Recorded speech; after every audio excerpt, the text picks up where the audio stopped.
ಯಲಹಂಕ ವಿಧಾನಸಭಾ ಕ್ಷೇತ್ರದ ಹೆಸರುಘಟ್ಟ ಹೋಬಳಿ ಕಸ್ಕಟ್ಪುರ ಗ್ರಾಮ ಪಂಚಾಯಿತಿ ವ್ಯಾಪ್ತಿಗೆ ಬರುವ ಸೋಲದೇವನಹಳ್ಳಿ ಗ್ರಾಮದಲ್ಲಿ ಜನಪ್ರಿಯ ಶಾಸಕರಾದ ಎಸ್ಆರ್ ವಿಶ್ವನಾಥ್ ರವರ ನೇತೃತ್ವದಲ್ಲಿ ಸಂಧ್ಯಾ ದೇವರಾಜ್ ರವರ ಘನ ಅಧ್ಯಕ್ಷತೆಯಲ್ಲಿ ಶ್ರೀ ಬಾಬು ಜಗಜೀವನ್ ರಾಮ್ ಭವನದ ನೂತನ ಕಟ್ಟಡ ನಿರ್ಮಾಣದ ಭೂಮಿ ಪೂಜೆಯನ್ನು ಎಲ್ಲ ಬಿಜೆಪಿ ಮುಖಂಡರುಗಳು ಹಾಗೂ ಅಧ್ಯಕ್ಷರು ಮತ್ತು ಉಪಾಧ್ಯಕ್ಷರು ಹಾಗೂ ಸದಸ್ಯರುಗಳ ಸಮ್ಮುಖದಲ್ಲಿ ನೆರವೇರಿಸಿದ್ದರು.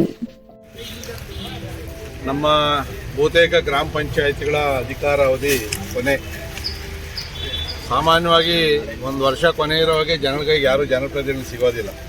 ಆದರೂ ಕೂಡ ಕೊನೆಯ ದಿನದವರೆಗೂ ಕೂಡ ಜನಗಳ ಸೇವೆ ಮಾಡಬೇಕು, ಕ್ಷೇತ್ರದ ಕೆಲಸ ಮಾಡಬೇಕು ಅಂತೇಳಿ ಇವತ್ತು ನಮ್ಮ ಗ್ರಾಮ ಪಂಚಾಯಿತಿ ಅಧ್ಯಕ್ಷ ಅಂತ ಸಂಧ್ಯಾ ದೇವರಾಜ್ ಅವರಿರ್ಬೋದು, ನಮ್ಮ ಉಪಾಧ್ಯಕ್ಷ ಅಂತ ಬಾಬು ಅವರಿರ್ಬೋದು, ಮತ್ತು ಎಲ್ಲ ಹಿರಿಯ ಗ್ರಾಮ ಪಂಚಾಯಿತಿ ಸದಸ್ಯರುಗಳು ಮುಖಂಡರುಗಳೆಲ್ಲ ಸೇರಿ ಇವತ್ತು 1 ಕೋಟಿ ರೂಪಾಯಿ ವೆಚ್ಚದ ಜಗಜೀವನ್ ರಾಮ್ ಭವನದ ಗುದ್ಲಿ ಪೂಜೆಯನ್ನು ಮಾಡಿದ್ದೀವಿ.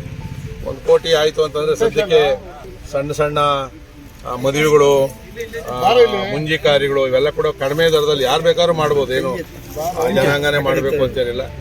ಸೊ ಅದು 1 ಕೋಟಿ ಬಿಲ್ಡಿಂಗ್ ಆದಮೇಲೆ ಮುಂದೆ ಮೇಲೆ ಕೂಡ ಇನ್ನೊಂದು ಫ್ಲೋರ್ ಕಟ್ಟೋದಕ್ಕೂ ಕೂಡ ನಾನು ಅನುದಾನವನ್ನು ತರ್ತೀನಿ. ಅವಾಗ 2 ಫ್ಲೋರ್ ಆಯಿತು ಅಂದರೆ ಇಲ್ಲಿ ಸಾಕಷ್ಟು ಬಡವರು ಬಗ್ಗೆ ಇರೋದ್ರಿಂದ ಕಾರ್ಯಕ್ರಮಕ್ಕೆ ಅನುಕೂಲ ಆಗ್ತದೆ.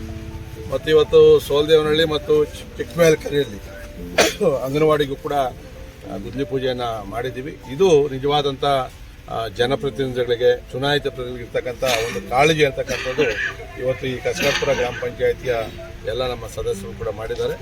ಮುಂದೆ ಕೂಡ ಈ ಥರದವರು ಚುನಾವಣೆ ಆದಾಗ ಆಯ್ಕೆಯಾಗಿ ಬರಲಿ ಅಂತಕ್ಕಂಥದ್ದು ನಾನೊಬ್ಬ ಶಾಸಕನಾಗಿ ಬಯಸ್ತಕ್ಕಂಥ ವಿಚಾರ.